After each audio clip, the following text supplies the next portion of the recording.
আসসালামু আলাইকুম ভাই ও বোনেরা, আশা করি আল্লাহর রহমতে ভালোই আছেন। আমিও আল্লাহর রহমতে ভালোই আছি। আপনাদের কাছে নিয়ে আসলাম আরেকটি রেসিপি। আজকে আমি গরুর গোশত রান্না করব, কিভাবে রান্না করি সহজভাবে, তাই আপনাদের সাথে শেয়ার করব। আর আপনারা আমার পুরো ভিডিওটা ধৈর্য সহকারে দেখবেন। আমি এক এক করে সব ধরনের মশলা দিয়ে দিচ্ছি। এখন কিছুক্ষণ হাতে মেখে নিব। মাখার পর আমি রেস্টে রেখে দিব।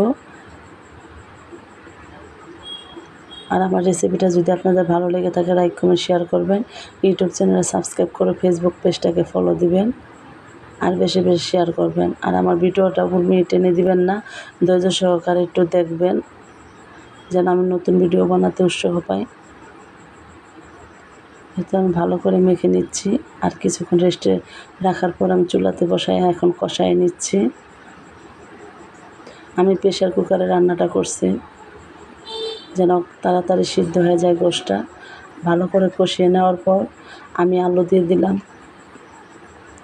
কারণ গরুর গোশতে অনেকে আলু পছন্দ করেন। আমারটাই তো খুব ভালো লাগে।